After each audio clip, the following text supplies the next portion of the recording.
السلام علیکم ورحمۃ اللہ وبرکاتہ۔ اعوذ باللہ السمیع العلیم من الشیطان الرجیم من حمزہ ونفخہ ونفثہ ان الذین کفروا وظلموا لم یکن اللہ لیغفر لهم ولا لیہدیہم طریقا۔ یقیناً وہ لوگ جنہوں نے کفر کیا اور ظلم کیا نہیں ہے کہ اللہ انہیں معاف کرے اور نہ ہی ان کو سیدھے رستے کی رہنمائی کرے۔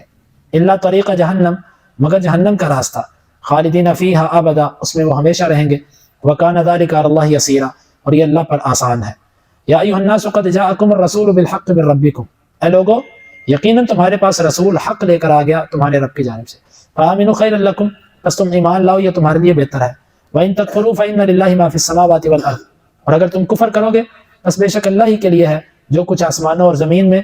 وَكَانَ اللَّهُ عَلِيمًا حَكِيمًا، اور اللہ علم والا ہے اور حکمت والا ہے۔ کفر تو کفر ہوا، ظلم کیا ہوتا ہے؟ ظلم کفر پر ڈٹے رہنا، توبہ نہ کرنا، اپنی غلطی کو غلطی نہ ماننا، یہ ظلم ہے۔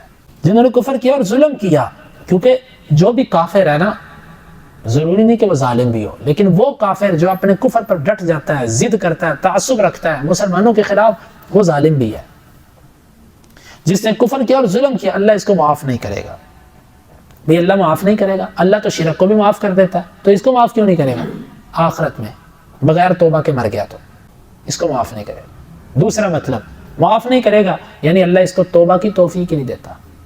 ایسے لوگ جو ظالم ہوں اور توبہ کا سوچیں بھی نہ، ان کو ہدایت نہیں ملا کرتی۔ وَلَا لِيَهْدِيَهُمْ طَرِيقًا، اللہ ان کو کسی رستے کی رہنمائی نہیں کرے گا۔ اِلَّا طَرِيقَ جہنم، ہاں جہنم کے رستے کی رہنمائی کرے گا کہ ادھر چلو، اس پہ چلائے گا وہ ان کو۔ خالدین فیہا ابدا، اور وہ جہنم میں ہمیشہ رہیں گے۔ وَكَانَ ذَلِكَ عَلَى اللَّهِ يَسِيرًا، اور یہ اللہ پر بڑا آسان ہے۔ یہ بات کہنے کا کیا مقصد ہے؟ اللہ اپنی مراد کو بہتر سمجھتا ہے، لیکن سمجھ یہ آتی ہے ایک جرم کے اندر ایک طالب علم شریک ہو، 2 ہوں، 4 ہوں، 10 ہوں، اگر آدھی سے زیادہ کلاس جرم میں شریک ہو جائے نا، تو ادارہ کہتا ہے یار یہ تو سارے بچے ہی آج معافی دے دو۔ 1 2 4 کو تو بندہ سزا دیتا ہے، اتنوں کو سزا دے کے اگر یہ سارے بگڑ گئے تو کیا بنے گا ہمارا؟ مثال کے طور پہ ایک بندہ جرم کرتا ہے، اس کو پکڑنا آسان ہوتا ہے، 2 کرتے ہیں پکڑنا، لیکن اگر پورا علاقہ ہی جرم پر اتر آئے تو اس کو کون پکڑے گا؟ جس کو بغاوت کہتے ہیں۔ اللہ تعالیٰ فرماتا ہے وَكَانَ ذَلِكَ عَلَى اللَّهِ يَسِيرًا، اللہ پر یہ بڑا آسان ہے، اللہ کے آگے کوئی بغاوت نہیں کر سکتا۔ جس اللہ نے 1000 میں سے 1 جنت اور 999 کو جہنم میں پھینکنا ہے، اس کو بھار ہے 999 کا، اس کو ڈر ہے کسی کا؟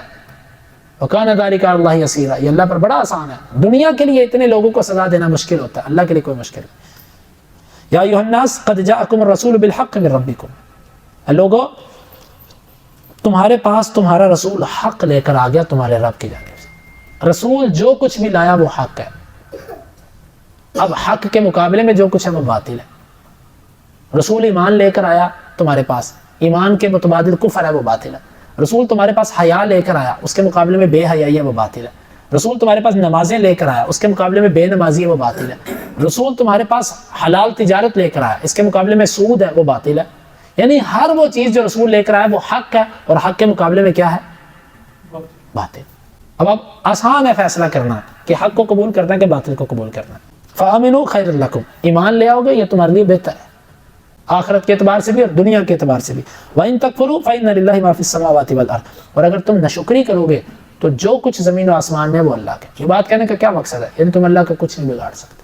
اللہ کو کوئی کمی آ جائے گی، نعوذ باللہ، آج دنیا کے اندر کسی بڑے سے بڑے عالم کو بھی ڈر ہوتا ہے اگر میں نے ایسی بات کہی تو میرے جو پسند کرنے والے جو محبین ہیں ان کی تعداد کم ہو جائے گی، میرے فالورز کم ہو جائیں گے۔ اللہ کو تو کسی چیز کی پرواہ نہیں ہے، زمین و آسمان سب کچھ اس کے۔ ایک انسان مخلوق ہے اللہ کی کروڑوں لاکھوں بنائی ہوئی مخلوقات، ایک انسان اگر بگڑ جاتا ہے، ایک جن اگر بگڑ جاتے ہیں تو ان کی کیا حیثیت ہے؟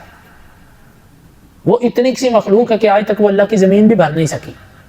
کہتے ہیں آبادی بہت ہو گئی، آبادی بہت ہو گئی ہے، اندازہ لگاؤ ہاں جو زمین خالی پڑی ہے وہ زیادہ کہ آباد زیادہ ہے؟ جو جنگلات ہیں، جو صحرا پڑے ہیں وہ بڑے ہیں کہ آبادیاں زیادہ ہیں؟ ابھی بھی جنگلات زیادہ ہیں، کھلی جگہ زیادہ ہیں، بے آباد جگہ زیادہ ہیں، جو شروع سے بے آباد، انسان تو بھر ہی نہیں سکا زمین کو۔ یہ کیا چیز ہے؟ اور زمین کیا اللہ کے مخلوقات کے آگے؟ وہ ایک، ہمیں یہاں سے آسمان نظر آتا ہے، اتنا بڑا آسمان ہے کہ آج تک ہم اس کا کنارہ نہیں دے سکے، لیکن آپ تھوڑا سا اوپر چلے جائیں آپ کو پوری زمین نظر آ جائے گی۔ اور پھر آسمانوں سے اگر زمین کو دیکھا جائے تو سائنسدان جو بات کرتے ہیں کہ یہ ایک نقطہ ہے جو نظر بھی نہیں آتا صحیح طریقے سے، اتنی چھوٹی زمین، اور یہاں پر جن اور انسان رہتے ہیں، کیا حیثیت ہے اس کی؟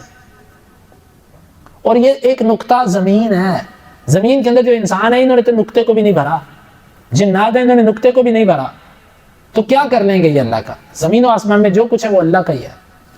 وَكَانَ اللَّهُ عَلِيمًا حَكِيمًا، اللہ بڑے علم والا اور بڑے حکمت والا، یعنی سب اس کو پتہ ہے کیا کر رہے ہیں، لیکن اس کی حکمت کا تقاضا ہے کہ وہ فوری سزا نہیں دیتا۔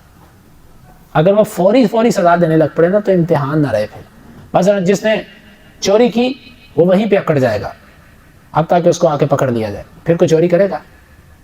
جس نے زنا کیا وہ اسی طرح چپکا رہے گا حتیٰ کہ ان کو سزا لگے، کوئی زنا کرے گا؟ پھر جس نے قتل کیا وہ وہاں سے جم جائے گا، برف بن جائے گا، وہاں سے ہل نہیں سکے گا حتیٰ کہ مقتول کے ورثاء کے اس کو قتل کر دے، کوئی قتل کرے گا؟ پھر اللہ نے اس کو امتحان، اس کی حکمت ہے ہر کام کو لیٹ کر دینا۔ اللہ تعالیٰ ظالم کو ڈھیل دیتا ہے کہ تو کر لے جتنا کرنا۔ اب فلسطین کے اندر کتنا ظلم کر رہے ہیں یہودی، اللہ تو ماؤں سے بھی زیادہ شفقت کرنے والا ہے، تو پھر لیکن اس کی حکمت ہے، اس کو ہم نہیں سمجھ پا رہے۔ اگر وہ اس طرح کر دیتا کہ جو فوجی بھی فلسطینیوں کے خلاف گن اٹھاتا اللہ اس کو الٹا کر دیتا، ننگا کر دیتا اس کو، تو کوئی اٹھاتا پھر گن؟ لیکن یہ دارالامتحان ہے، یہاں پر اللہ فوری سزا نہیں دیتا، دارالجزا آگے ہے۔ ہاں دنیا میں بھی وہ کبھی سزا دیتا ہے لیکن جب اس کو حکمت سمجھ آتی ہے وہ دیتا ہے، لیکن اصل اس نے سزائیں آگے کے لیے رکھی ہیں۔ اللہ تعالیٰ سے دعا ہے اللہ سمجھنے کی اور عمل کی توفیق عطا فرمائے۔